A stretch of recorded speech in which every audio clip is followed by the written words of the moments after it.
Hello everyone. আ আজকে আমরা দেখব যে সূত্রগুলো আসলে কিভাবে প্রয়োগ করা যায়। আ আমরা সূত্র কোথা থেকে আসছে, কোন সূত্র কোথা থেকে আসছে এটা কিন্তু সবাই ইতিমধ্যে জেনে গেছি, তাই না? আমরা যদি সূত্র কোথা থেকে আসে এটা না জেনে যদি আমরা পড়ি তাহলে কেমন লাগবে এটা? ব্যাপারটা কিন্তু খুব একটা ভালো লাগবে না, তাই না? সুতরাং আমাদেরকে জানতেই হবে যে কোন সূত্রটা কোথা থেকে আসলে আসে। এটা আমরা ইতিমধ্যে জেনে এসছি গত লেকচারে। তোমরা সবাই দেখে নিবে কিন্তু যে কোন সূত্র কিভাবে আসে। আজকে আমরা দেখব যে কোন সূত্র কোথায় প্রয়োগ করতে হয়, কোন সূত্র কিভাবে প্রয়োগ করতে হয় এই বিষয় নিয়ে ডিটেইল, ঠিক আছে? সূত্রের প্রয়োগ। ওকে। তো তার আগে দেখো এখানে আমরা বলেছিলাম যে যেকোনো সূত্রকে তুমি কথায় এটাও আয়ত্ত করে নিবে। কথায় কিভাবে বলবে দেখো a প্লাস b এখানে ২ টা রাশি। ২ টা রাশির যোগফল এবং তার উপরে আবার বর্গ। তাহলে ২ টা রাশির যোগফলের বর্গ কিন্তু এটা হচ্ছে, তাই না? আর এটা কি হচ্ছে ২ টা রাশির বিয়োগফল, ২ টা রাশির বিয়োগফল হচ্ছে এবং তাদের আবার বর্গ হচ্ছে। বোঝা গেছে? তো ২ টা রাশির বিয়োগফলের বর্গ, এটা ২ টা রাশির যোগফলের বর্গ। তো এখানে দেখো ১ম রাশি, এটা হচ্ছে ২য় রাশি। ১ম রাশির বর্গ যোগ ২ গুণিত ১ম রাশি গুণ ২য় রাশি যোগ ২য় রাশির বর্গ। তাই না? এইভাবে তুমি যদি এই জিনিসটা বোঝো তাহলে কিন্তু সূত্র বা ফর্মুলা প্রয়োগ করাটা তোমার জন্য অনেক, অনেক বেশি সুবিধা হবে। তো চলো আমরা এবার একটু ডিটেইল নিয়ে আলোচনা করতে যাই। ২ টা রাশি, ঠিক আছে? আমরা ২ টা রাশিকে A ও B ধরছি, ঠিক আছে? A ও B ২ টি রাশি। এতে আমরা ২ টি রাশি হিসেবে ধরছি, ঠিক আছে? বীজগণিত মানে আমরা কি বুঝি বলতো? বীজগণিত মানে বুঝি যেখানে অজ্ঞাত রাশি নিয়ে কাজ করা হয় বা যেখানে চলক নিয়ে কাজ করা হয়। এখানে এই রাশি ২ টাও কি? চলক, তাই না? চলক। তার মানে কি? এর মান, ঠিক আছে? এগুলার মান কিন্তু চলক, যার মান কি? ভিন্ন হতে পারে। ভিন্ন হতে পারে। তো ওই সূত্র প্রয়োগ করার সময়ও ঠিক সিমিলার হবে। সিমিলার হবে কি? সূত্র আমরা কোথায় প্রয়োগ করব? নিশ্চয়ই আমাদের কাছে যে ম্যাথটা দিবে সেটাই প্রয়োগ করব, তাই না? তাহলে যে ম্যাথটা আমাদেরকে দিবে সেই অনুযায়ী কিন্তু আমাদের এই সূত্রটাও পরিবর্তন হবে আরকি। মানে সূত্রের ভিতরে যে চলকটা, সেই চলকগুলো পরিবর্তন হবে। সূত্র সেম থাকবে কিন্তু চলকের পরিবর্তন হবে। ঠিক আছে? আ এতটুকু যদি তুমি না বোঝো চলো আমরা পরের ধাপে চলে যাই। এখন দেখো তোমার ২ টা ২ টা চলক বা ২ টা চলক বা রাশি বলতে পারো তুমি এদেরকে। ২ টা রাশির আ যোগফল, ঠিক আছে? ১ম রাশি এটা, এটা ২য় রাশি। তো এটাকে আমরা AB হিসেবে ধরছি আরকি। এখানে কিন্তু AB এর বদলে যেকোনোটা হতে পারে, ঠিক আছে?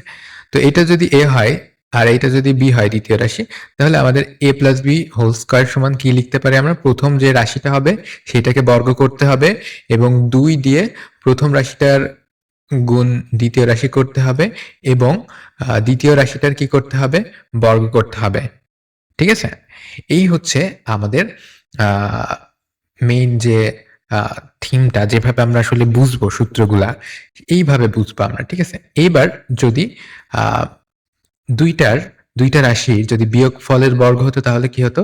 তাহলে ১ম রাশিটার বর্গ হতো বিয়োগ ২ গুণিত A ইনটু B, মানে ১ম রাশি গুণ ২য় রাশি যোগ ২য় রাশির বর্গ। তার মানে ২য় যে রাশিটা থাকবে সেটার বর্গ। এখন এখানে তুমি খেয়াল করো, এখানে প্লাস আছে বলে 2ab এর আগে প্লাস আছে, এখানে মাইনাস আছে বলে 2ab এর আগে মাইনাস আছে। আর অলওয়েজ একটা জিনিস তোমরা দেখবা যে যেটা স্কয়ার হবে বা যেটার বর্গ হবে সেটার আগে কিন্তু অলওয়েজ প্লাসই হবে, ঠিক আছে? সেটার আগে অলওয়েজ প্লাস হবে। নেগেটিভ কখনোই হবে না। এতটুকু ক্লিয়ার? যতটুকু আলোচনা করলাম এতটুকু যদি ক্লিয়ার হয়, এবার চলো আমরা ফর্মুলা প্রয়োগের ভেতরে যাই। ঠিক আছে? ফর্মুলা আমরা প্রয়োগের ভেতরে যাই। চলো। তো ২ টা রাশির যোগফলের বর্গ, ২ টা রাশির বিয়োগফলের বর্গ, তাই না? এই ২ টাই তো আমরা দেখেছি। ২ টা রাশির যোগফলের বর্গ এবং ২ টা রাশির বিয়োগফলের বর্গ। তাহলে যোগফলের বর্গ আমরা দেখে আসি। ২ টা রাশি আমরা নেওয়া যাক, ঠিক আছে? একটা নেই হচ্ছে 3x প্লাস 6y, ঠিক আছে? এই একটা রাশি, এই একটা রাশি। ২ টা রাশির যোগফল, ২ টা রাশির যোগফল। তো ২ টা রাশির যোগফল এটার আমরা বর্গ করব। এটার বর্গ করতে হলে কি করতে হবে? ২ টা রাশির যোগফলের বর্গ হচ্ছে এই। এইবার আ এটাকে আমরা কি জানি? আমরা জানি যে প্রথম যে রাশিটা সেটার বর্গ করতে হয়। তাই না? ২ টা রাশির যোগফলের বর্গ যখন করতে হয়, তখন প্রথম যেটা সেটার বর্গ করতে হয়। তার মানে কি 3x হোল স্কয়ার প্রথমটার বর্গ করতে হয় প্লাস 2 মানে ২ গুণিত প্রথম রাশি গুণ দ্বিতীয় রাশি মানে 3x গুণিত 6y এটা করতে হয় প্লাস 6y অর্থাৎ দ্বিতীয় রাশিটা নিয়ে সেটাকে আবার বর্গ করতে হয়। বুঝা গেছে? এবার দেখো ৩ × ৯ অর্থাৎ আমরা স্কোয়ার করছি। এটা কিন্তু ভিতরে ৩ এবং x এটা কিন্তু গুণাকারে আছে, তাই না? গুণাকার আছে। গুণাকারে থাকলে কি হবে? এই স্কোয়ার কিন্তু দুইটাই পাবে। তো 3 স্কোয়ার মানে হচ্ছে 9, x স্কোয়ার মানেই হচ্ছে x স্কোয়ার। তোমরা কিন্তু কয়েকজন আসলো দেখলাম এখানে ভুল করো। শুধু 9x লিখে রাখো। কিন্তু আসলে স্কোয়ারটা ২ জনই পাবে। যেহেতু ব্র্যাকেট দিলে বোঝা যায় ব্র্যাকেটের ভিতরে যা আছে সবাই পাবে। ওকে, তো ৩ দুগুণে ৬, ৬ ছক ৩৬, তাই তো? তো 36, রাইট? 36 এটা আমরা চলকের হিসেব করলাম, মানে সহগের হিসেব করলাম। দেখো, আমরা সহগ কি তা তো জানি, তাই না? দেখো, x এর সাথে 3 এটা সহগ, y এর সাথে 6 এটা এর সহগ। মানে x, y যেটা চলক, চলকের সাথে যেটা থাকে সেটাই হচ্ছে সহগ, তাই না? তাহলে 36 হয় হচ্ছে এই ৩ টা চলকের সরি ৩ টা সহগের গুণফল। ওকে। তো এবার দেখো, এবার চলকগুলো লেখো x, y। তো গুণের ক্ষেত্রে কি হয়? গুণের ক্ষেত্রে কিন্তু যেকোনো ধরনের রাশির ভেতরে কিন্তু গুণ হয়। কিন্তু যোগ বিয়োগ যখন হবে তখন কি হবে? কি বলেছি? যে সমজাতীয় বা সদৃশ পদ এর প্রয়োজন হবে যোগ বিয়োগ করার সময়। বোঝা গেছে? ওকে। প্লাস ছছক কত হয়? ৩৬ এবং y এর স্কয়ার করলে y স্কয়ার। বোঝা গেছে? ব্র্যাকেট দেয়া আছে, গুণ আকারে আছে। তো যে স্কয়ারটা পাবে সেটা ২ টাই পাবে। কি ক্লিয়ার তো? অনেক ডিটেইলে কিন্তু আমি বোঝাচ্ছি। এখন তুমি এইভাবে যদি না বুঝো বা মনে রাখতে যদি না পারো তাহলে কি করবা? এই প্রথম রাশিটাকে a হিসেবে বিবেচনা করবা, দ্বিতীয় রাশিটাকে কি b হিসেবে বিবেচনা করবা। তাহলে আমরা কি জানি? a স্কয়ার মানে প্রথমটার স্কয়ার। এই দেখো a স্কয়ার প্লাস এই যে 2ab 2 এই যে 3x মানে কি a, 6y মানে কি b, তাই না? প্লাস 6y স্কয়ার মানে কি? মানে হচ্ছে b স্কয়ার। ঠিক আছে? a square plus 2ab plus b square. আশা করি এতটুকু সম্পূর্ণরূপে ক্লিয়ার। তোমরা যদি প্রথম রাশি দ্বিতীয় রাশি হিসেবে না বলে যদি মনে করো 3x কে আমি a ধরবো, 6y কে আমি b ধরবো, তাই না? তাহলে কি হবে? a স্কয়ার মানে কি 3x স্কয়ার, তাই তো? 3x হোল স্কয়ার এবং তোমার b মানে কি? b মানে হচ্ছে 6y, তাহলে 3a স্কয়ার প্লাস 2ab 2 আর 6 3x মানে হচ্ছে a আর 6y মানে হচ্ছে b, ঠিক আছে? 2ab প্লাস b স্কয়ার মানে 6y হোল স্কয়ার, ঠিক আছে? b স্কয়ার মানে কি 6y হোল স্কয়ার। আশা করি এতটুকু সবাই ক্লিয়ার। এতটুকু যদি ক্লিয়ার হও তাহলে তোমরা কিন্তু এই রিলেটেড যেকোনো ম্যাথ কিন্তু করতে পারবা। এই ভিডিওর ডেসক্রিপশনে তোমাকে এই জাতীয় একটা কাজ করতে হবে। এটা হচ্ছে কাজ নম্বর 1, যেটা তুমি এই ভিডিওর কমেন্টে এটার উত্তরটা লিখে যাবা। ঠিক আছে? চলো আমরা দেখা যাক এটা দিয়ে কাজটা দিই। ঠিক আছে? কাজটা দিই। 3x প্লাস 2y, ঠিক আছে? এটাই করো তোমরা, এটাই করো। এর বর্গ তোমাকে নির্ণয় করতে হবে, অর্থাৎ ২ টা রাশির যোগফলের বর্গ। ২ টা রাশির যোগফলের বর্গ। তার মানে কি? এটাকে বর্গ করতে হবে। এটাকে বর্গ করতে হলে বর্গ করা মানে কি? 3x plus 2y whole square, তাই তো? এটাকে বর্গ করা মানে এটা। এটার মান কত তোমরা লেখো। এটা হচ্ছে তোমাদের কাজ ১। তোমরা কমেন্টে ১ দিয়ে এটা কাজ করে এটার উত্তরটা জানিয়ে দিবে এবং সঠিক হলে হার্ট রিঅ্যাক্ট পাবে। ঠিক আছে? এইবার আমরা কি জানি? যে ২ টা রাশির বিয়োগফলের বর্গ মানে কি?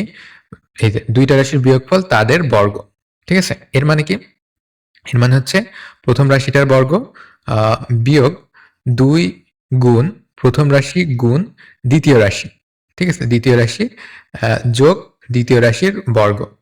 তো আমাদের ঠিক এই রকমের যদি পড়ে যে 6 x মাইনাস 5y এমন যদি থাকে তাহলে কি করতে হবে? এই দেখো ২ টা রাশির বিয়োগফল, তাই না? এই একটা রাশি, এই একটা রাশি। ২ টা রাশির বিয়োগফল এবং তাদের বর্গ হচ্ছে এইটা।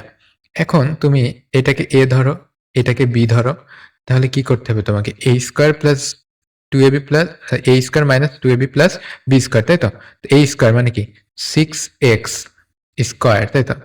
Minus 2 into 6x into 5y, ঠিক আছে? প্লাস কত? 5y whole square. বুঝা গেছে? এতটুকু ক্লিয়ার কিনা দেখো। a স্কয়ার মাইনাস 2, এই যে 2ab, a মানে কত? 6x, b মানে কত? হ্যাঁ, b মানে a মানে 6x, b মানে কত? y, এবং b স্কয়ার মানে কত? 5y স্কয়ার, ঠিক আছে? b স্কয়ার মানে 5y স্কয়ার। আচ্ছা, এখানে তুমি প্রথম পদ বা দ্বিতীয় পদ হিসেবে ধরতে পারো যে দুইটি দুইটি রাশির বিয়োগফলের বর্গ মানে কি? প্রথম রাশির বর্গ মাইনাস 2 গুণ প্রথম রাশি গুণ দ্বিতীয় রাশি যোগ দ্বিতীয় রাশির বর্গ। কি এতটুকু ক্লিয়ার তো? ওকে।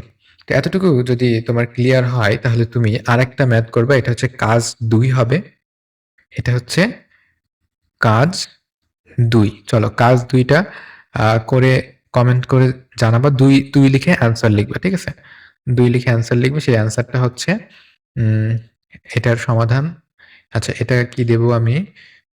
দিলাম তোমার হচ্ছে 5x মাইনাস 5y, ঠিক আছে? এর বর্গ, এর বর্গ, তার মানে এটাও কি? দুইটা রাশির বিয়োগফলের বর্গ তোমাকে নির্ণয় করতে হবে, ঠিক আছে? তো এই 2টা কাজ তোমার থাকবে। এটা তুমি কমেন্টে অ্যান্সারটা লিখে দিবা। আর যদি এর পরেও যদি বুঝতে অসুবিধা থাকে, কোথাও বুঝতে সমস্যা হয়, তাহলে আমাকে জানাবে যে সূত্র প্রয়োগ করতে কারোর কোনো সমস্যা আছে কিনা। একজনেরও যদি সমস্যা থাকে তাকে আমি নিয়ে পার্সোনালি প্রয়োজনে বুঝাবো, ঠিক আছে? একজনও বাদ পড়বে না তোমাদের বোঝাই।